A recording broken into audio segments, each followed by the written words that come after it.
Hi everyone, Mike Truesdell here, and summer is upon us, which means I'm ready to kick off my shoes, get out there, and have a 3-month rip-roaring hiatus from responsibility. Am I right? Whoa, whoa, whoa, whoa, whoa. Before you get too excited out there and start your routine of potato chips and slip and slides, you may want to take a couple minutes, watch this video, and have some tips about how to use your summers effectively. For me right now, and maybe for you, my summer has just begun. So the last thing I want to do right now is think about the school year starting again in the fall. But it's very important to think about your future self as you're making current self decisions. It's very important to think about your future self as you're making current self decisions. Let's go! So this video is for the people out there who follow the academic calendar and want to have some idea of how to structure their summer. I am a musician, specifically a practicing percussionist, so a lot of my ideas are filtered through that lens. If you have another occupation or another sect of music that you want to explore, feel free to comment below and ask some questions, and I'm happy to answer those as I can. This video may not make you love going back to school in the fall, but at least it will help you play the game. School is an iterative process, which means it will repeat basically the same way every year.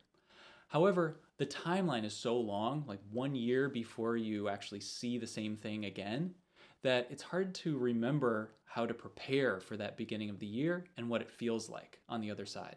If you're anything like me, you start out very excited at the beginning of the school year, then you start to get into a groove and you feel good.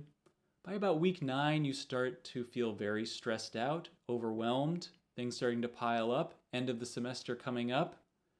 Then you basically fail your way to the end of the semester, and then you do it again.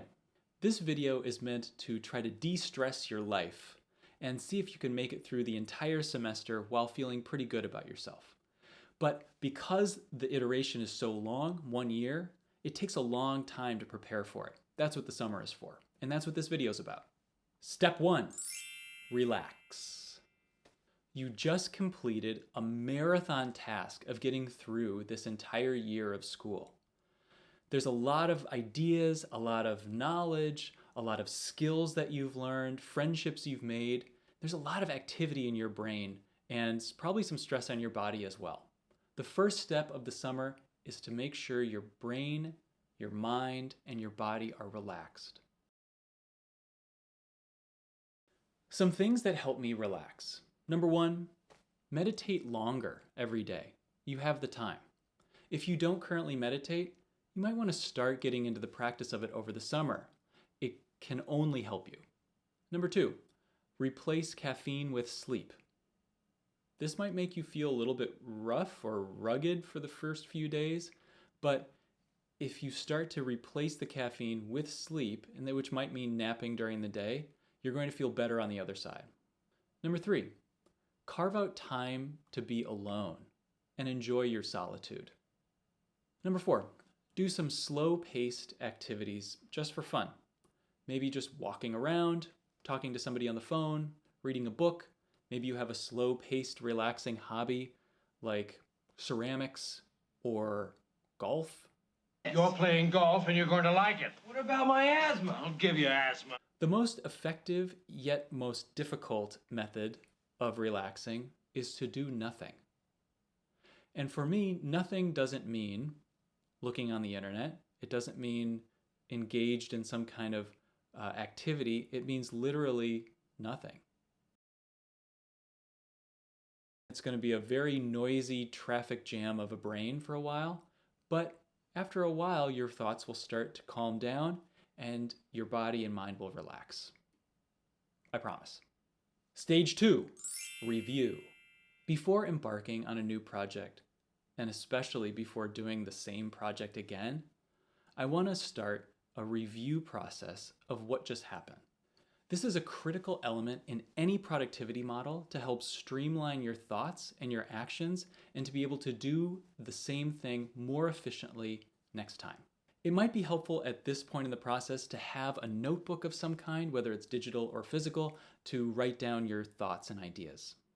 During this time of taking inventory, you may want to ask yourself some questions, such as, were there any assignments from your teachers this year that you need to accomplish over the summer? Were there any assignments from yourself this year that you'd like to accomplish over the summer? Were there any skills that you wish that you had to make your life easier during the year?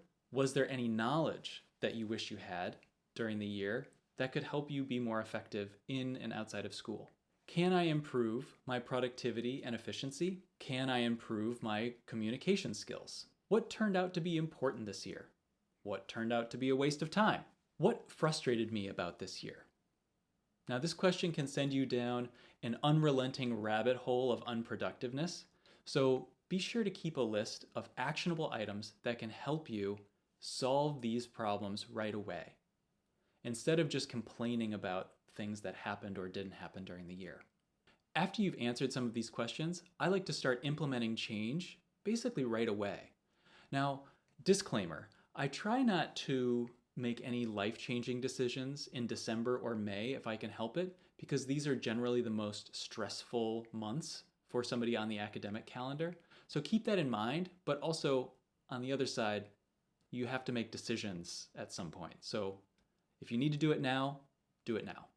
Stage 3, produce. Now, a better title for this section would probably be productive, because this is probably where the most of your work is going to get done. Probably where the most amount of your time is going to be spent also during the summer. It's important to set yourself up with a great framework to do great work, which means eating healthy, sleeping well, exercising regularly, going to bed early, getting up early, and generally having an organized workplace as much as you can manage it. Using the list that you brainstormed in stage 2 about the skills and the knowledge that you want to acquire for next year, I would start to implement those changes right now, because sometimes knowledge and skills take a long time and you might need the whole summer to develop those. In addition to these action items, I work in generally 3 different categories as I work productively during the summer. The first is to focus on my fundamentals. Now, for musicians, this might mean technical fundamentals and musical fundamentals. The second category I work in is to become familiar with the materials in my field. So this could be repertoire for sure, but also method books, etudes, and things that generally you don't have time to dive into during the school year. This is a great time to do that. Finally, everyone's favorite, repertoire. You want to familiarize yourself with a lot of different repertoire during the summer.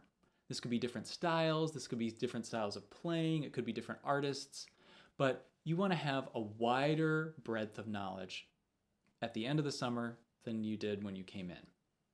This could mean just reading through a piece one a day, just to get some ideas about the challenges, how it could be helpful in a recital, where you would possibly put this or how you would suggest it to a student. You also want to learn one piece very well over the summer. Really sweat those details. You don't have the time during the year to dive into that level of minutia, so you want to do that while you have the time. It's also going to help you as you grow into an older musician, into a professional musician, that you've achieved that level of detail work. Stage 4, prepare. If you're a musician like me, then private lessons are probably central to your education, whether you are a music major in college or a high school student who has private lessons every week, preparing for college auditions maybe. The lessons are very important. You can use this time over the summer to prepare your weekly lesson material. A lot of times I give my students assignments over the summer in order to help them focus their time.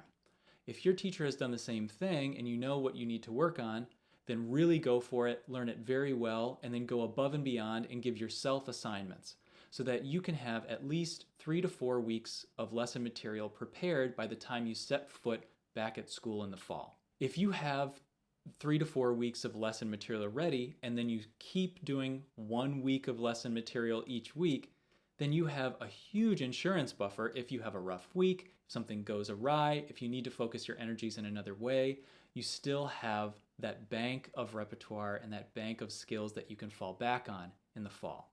When you get to week 9 and you get stressed out, you're going to be so thankful that you have that. Next, make sure that you have acquired all of the required materials and the books before class begins. I know I sound like a teacher saying that, I guess, but it's really important that you have these materials, and if you get them first, that means that you don't have to deal with the rush and the first week of school, and you probably don't have to deal with that uncertainty of maybe getting a weird edition or having to pay a bunch of money for a textbook or maybe a pair of mallets or something. But get the required materials now so that you don't even have to worry about it. You can start reading and learning right now. Before you head back to school, take a second and review this process. It's important to know that, especially if you have another summer coming up, how to be most effective with your time and your energy. How can you prepare yourself better next year? That's the whole point of this. That next time, it should be easier. It should be more efficient. It should be more productive. And it should be better for you. That's the most important thing. During this final week of the summer, it's really important that you take some time to relax and remember why you're here. It gives you direction and it gives you value and it gives everything that you do when you go to school a new sense of meaning. Obviously, nobody is perfect. I definitely don't do these 24 hours a day, 7 days a week for the entire summer. I'm also making sure that the summer does what it's supposed to do and give you a break. So make sure you're taking time during the summer for yourself, for your loved ones, for your peace of mind, your physical, mental, and psychological health. Well, that's it for now, everyone. Thank you so much. I hope that this video was helpful in your exploration of your summer structure. If you've made it this far, you're probably interested in this content, so feel free to play your favorite rudiment on the subscribe button and keep watching for more videos. This is Mike signing off for now. Have a great summer.